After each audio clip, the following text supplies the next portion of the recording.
I encountered the Rake in a honeysuckle grove.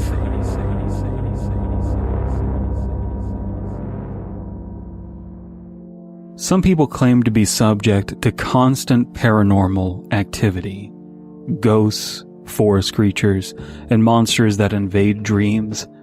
These people don't encounter these supernatural forces occasionally, but constantly. Others are skeptical and claim to have never been visited by things such as these. I once thought I was a rare exception, a person that had a singular event of this nature, just a brief glimpse into believing the unbelievable.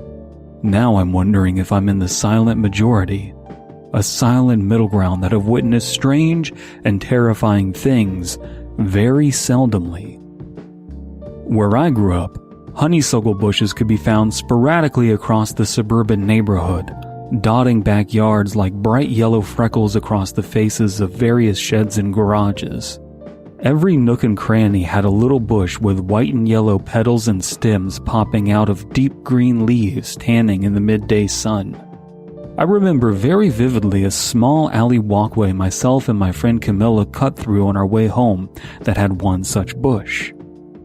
One of the simple pleasures of childhood was walking home from school full of rowdy kid energy and high on freedom, and stopping to pick off a flower from that or another honeysuckle bush to lick off its edible nectar. If you've never had the chance to see a honeysuckle bush in person, they're very sweet smelling. That would play off the rusty metallic smell the telephone poles would give off in the extreme heat. I'd always be forced to do my homework as soon as I got home. I could watch afternoon cartoons at the same time, but I just wanted time to myself away from schoolwork. So Camilla and I would pick off honeysuckles and find a shady resting spot in the alley to just talk and aimlessly ramble about kid things. Nothing long, but it was just a pause. A moment to catch my wind before I'd need to regurgitate the same math problems I'd already done at school on a different piece of paper and an endless workbook of boredom.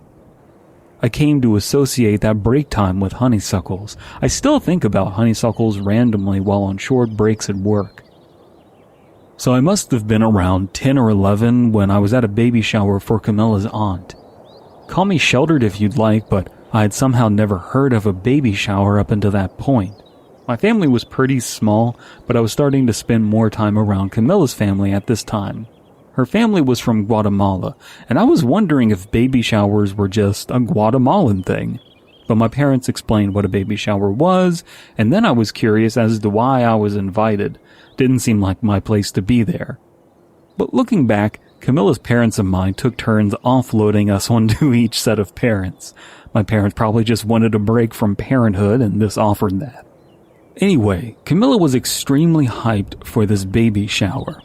I guess the house that we were going to was out in a rural area like an hour away, and Camilla used to live closer to it before moving to our neighborhood a few years back. She would visit there often before the move. It had a giant grill and an outdoor jacuzzi. She must have been pretty nostalgic for those times. That's the kind of thing a kid gets excited for. An adult now might scoff at the idea of getting excited for grilled corn and a jacuzzi, but it was considered very memorable for low-class suburban kids in the late 90s. Camilla also said there was some cool woods around the place too. She'd be sure to give me a full tour, and while I didn't know what to be excited for, her hype was rubbing off on me.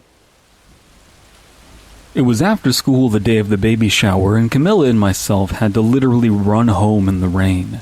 There wasn't enough time to stop and smell the roses, or in our case, honeysuckles. We had to get to Camilla's house as soon as possible to drive to this magical house with a deluxe grill and a jacuzzi on the back porch. There was a smell in the air similar to the metallic smell I was familiar with when the sun was beaming down. But this was a wet, graphite, pencil smell, a smell of hot rain soaking into the chemically treated wood of the telephone poles. It was familiar in a way, as I mentioned, but new, and it acted as a marker in my mind for the weird events that followed. I quickly dashed inside my house and grabbed my Game Boy that I wasn't allowed to take to school and dashed to Camilla's mom's SUV. I did this with all the grace of a smash-and-grab jewel robbery. Once safely buckled in and on our way, I flicked on my Game Boy and began showing Camilla my Pokemon. I was like, "Hey girl, this is my Charmeleon named Flamer, be impressed." And she was all like, "Whoa dude, I'm impressed. My parents don't think video games are for girls, so anything you show me is cool and it's my only opportunity to see a video game being played." Then the batteries crapped out on me. I cried for like 10 minutes and then made a full recovery. Thus is the behavior of a child. Sadly, little has changed. The ride continued and went on, such is the nature of car rides when you're a child. Somewhere along the lines, past the McDonald's closest to my house, and even the McDonald's next to the hospital where I'd go for checkups, we came to a McDonald's I had never seen before, and with that, my world expanded. Sorry for all the mentions of McDonald's, but it's a practical way of discussing the measurement of my surroundings. Somewhere along the procession of rural grocery stores and level rows of wheat and corn, the signs of civilization started vanishing, with the sole exception being the paved road. The flat land ripe for harvesting turned into hills and valleys complete with thick trees on either side of us that branches bent down over the SUV as we drove along. It was peaceful, shady as well, like traveling into another world gradually. I felt a connection to nature that I think children scarcely feel. It was serenity, even if I didn't know that word yet. At some point, Camilla's dad had the call of nature. We abruptly stopped and pulled over to the side of the road, and he ran a little ways into the woods to take care of business. Thankfully, the rain had cleared up. Camilla was extremely embarrassed about her dad, but I didn't see the big deal. My family did stuff like that on road trips too. There wasn't any place to stop otherwise. But what was weird was how long it was taking. Camilla was on edge the whole time because of the aforementioned embarrassment, but I was wondering if he got lost. He didn't wander too far in, just far enough to be hidden. When he did finally peek out from the foliage, he was actively swinging his head around with his eyebrows raised, as if dazed and trying to orient himself to his surroundings. His wife asked what happened. He was clearly alert to something odd, but not enough to run to the car or be in a hurry to leave. He said something like he just lost track of time. Camilla's mom was ready to leave. Camilla herself was relieved of the embarrassment of her father's mortal bladder, and I was the only one left questioning what happened. I may not have many social graces, and I had even less back then, but I was smart enough to change the subject to comfort Camilla. I brought up something about Star Wars. Camilla loved those movies, and I knew she'd focus on that. I think we discussed lightsaber colors or something like that, and she seemed at ease. Camilla's dad fell asleep in the front seat. The car was quiet, with only Camilla and myself whispering like mice. We were both very reserved kids, and her especially so. Just the hum of the car to accompany our chat. Then her father very plainly said, "I think I saw a hurt deer." I didn't even realize he had woken up. He probably didn't speak that loud, but with how relaxed we all were, it shook us up. He didn't say it angry, but Camilla and I jumped like we were being reprimanded by an adult. His wife inquired about this socially awkward statement. He said he saw a deer or something of a similar size in the woods, but his eyes couldn't focus on it.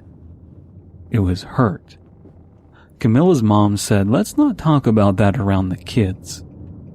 I don't know if it was what he said or how he said it, but I was unnerved somewhat. I was also the only one that seemed to think he was acting strangely. Camilla's dad always acted dopey. Big dopey dad energy. But this wasn't his normal looking for sunglasses while they were on his forehead behavior. It seemed like he saw something he couldn't understand and was trying to wrap his head around it. Not long after, we arrived on a gravel road that took us to a house where the baby shower was happening. It must have been a quarter of a mile of thick foliage on either side of the road that widened into a clearing. There was a gravel parking lot the size of a small gas station, plenty of cars parked there, and just beyond was the giant house on a small hill, big and brownish red. It looked very welcoming against the dark yet vibrant green produced by the early evening's cloud cover playing off of the bushes and trees surrounding the single building for miles. If the events of the day weren't like a relaxing yet mildly surreal dream, this sight was. The smell of lightning was in the air, and wet gravel. I mean, I'm not sure how to put it, but that's how I remember it at least. We all popped out of the car, and Camilla had so much energy. She was getting sleepy and impatient near the end of the car ride, but the excitement of the grill and the jacuzzi reinvigorated her. I wanted some cake. I wasn't sure if baby showers had cakes, but that was my hope. And Camilla's parents did that thing that adults do when they get out of cars, stretching, but not very effectively. Camilla tugged at her parents' arms to hurry up like an excited dog walking its owner. Inside, the house was giant and filled with people. I could barely see the back deck with the jacuzzi and the grill. That's when Camilla's uncle hit her with the bad news. Due to lightning showers, jacuzzi and grilling was off. And that's all it took. Camilla's week was building to this, and she was crushed. With her facial expression and posture, you would have thought she was a stockbroker that lost all of her money in Enron. She went into the very large basement, where no one else was hanging out, and plopped herself face down on a couch. After failing to get her to move or acknowledge me, I went back upstairs with her family. I got my cake, turns out yes they did have cake, but then I realized something. I was in a room full of adults, drinking and speaking Guatemalan.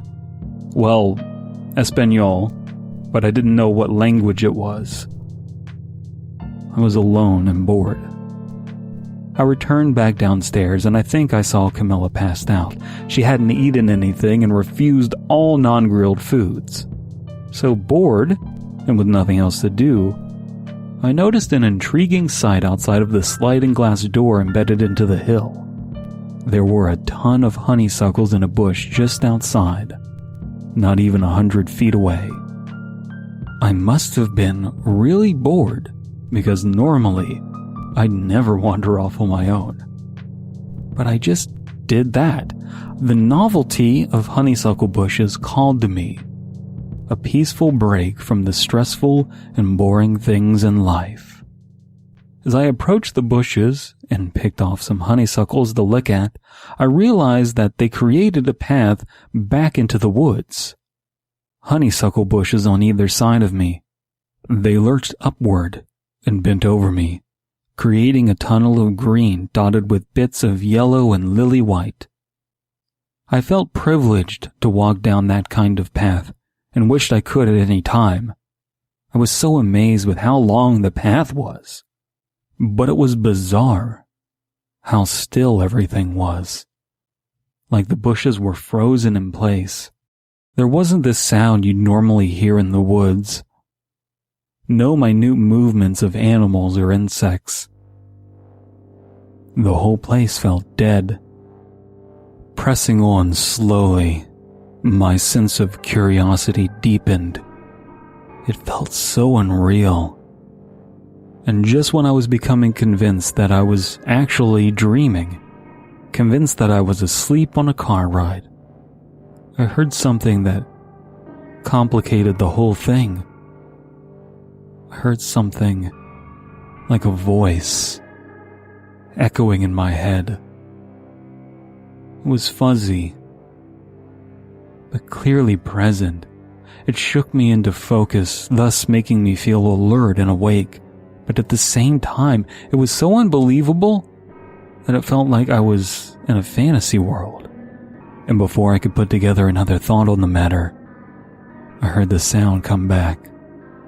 The further into the grove of honeysuckles I got, the wider and the higher the tunnel became, like it was entering a gradually widening cave, and the louder the echoes became. I could hear nothing but the shouts of something with a voice somewhere between a crazed human and a beaten dog. I mean, I wasn't a brave child. It was dark, and I was in an unfamiliar place. There was a clear danger, and yet despite all of that, I felt so calm and at peace, like being in a lucid nightmare where you know you're not in any real danger. Of course, looking back, I was in grave danger. Right as I found myself at a clearing, the voice settled into a simmer, a low growl, as if I was in the eye of the storm. It was just so still. At the end of the round clearing, opposite the path I'd ventured down, there was a deer on the ground. It was gasping for air, its lungs rapidly rising and falling. It had 3 deep gashes into its throat. They were so far apart, I couldn't conceive of one force in nature making those cuts. The pitiful thing was so silent, so accepting of its fate. And then I spotted it, just outside of view beyond the deer's lying body. Just 2 little dots from my perspective. Empty dots, standing against the blackish green of leaves. I felt a chill come over my body. And then, the feeling of danger set in. I didn't dare move. That's when I spotted the faint trail of blood drops leading back to the black dots. Hunger. That word that echoed around me all this time came into focus. Just hunger. Not the word. The idea. And the thing lunged forward, back to the deer. It was just a sickly pale yellow blur before blood splashed skyward. That was all I saw as I turned and ran, now knowing I was fully awake. Yet it didn't even take a minute for me to exit the Honeysuckles. I ran inside, shut and locked the sliding glass door, and noticed Camilla wasn't on the couch passed out any longer. I ran upstairs and noticed that the adults had been drinking even more and were on the back deck. There was a wonderful smell coming from there. What was originally boring to me now felt safe. I mean, if that thing wanted to kill me, at least it'd have to go through all the adults first. That was my thinking. As it turned out, because the storm had passed, Camilla's uncle had started grilling. I was surprised to find out, however, that he was a hunter and he was grilling deer meat. This, Camilla neglected to mention, was what she was excited for. They didn't start the jacuzzi, but Camilla was over the moon just to share this nostalgic deer meat experience with me. However, it was late, and after a call to my parents, it was decided that we should sleep over at this house. The drinking got a little bit out of hand. I should have worried, but some combination of short attention span and the dreamlike nature of the day had me at ease. It was also way past my bedtime, and exhaustion was setting in. Camilla and I fell asleep on the couch and the love seat in the basement with lots of warm blankets. It didn't take much after a long day to make us pass out. In the night, I woke up briefly to see it again. It was standing right over me, peering down into me with its bottomless eyes. I might as well have been looking into the deepest part of the ocean where no light can make its way to. The creature, as clear as day, spoke to me. Do not return. And I was back out. When the sun hit my eyes and I began to rise, I became convinced I was having an odd nightmare. I had had them before. Strangely, the leftovers from the grill had been stolen. I mean, they just left them on the grill, so it was chalked up to raccoons stealing them.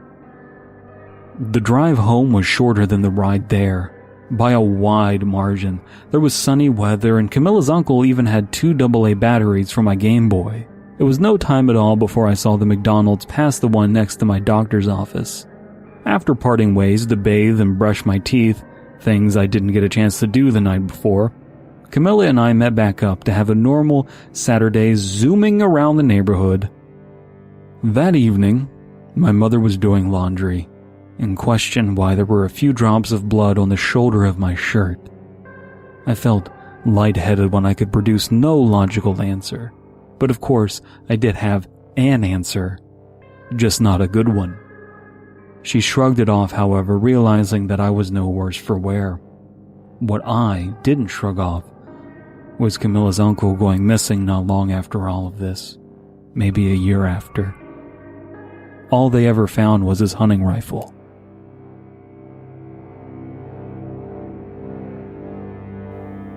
I Encountered the Rake in a Honeysuckle Grove was written by Dead Palette. Narration by Dead Palette. Editing, mastering, and original music by Abysme. Comprehensive links below. YouTube.com/Creepypasta is a collaborative channel. Please subscribe if you want to follow our content. If you want to support the channel, please consider liking, commenting, and sharing this video with like-minded members of the community.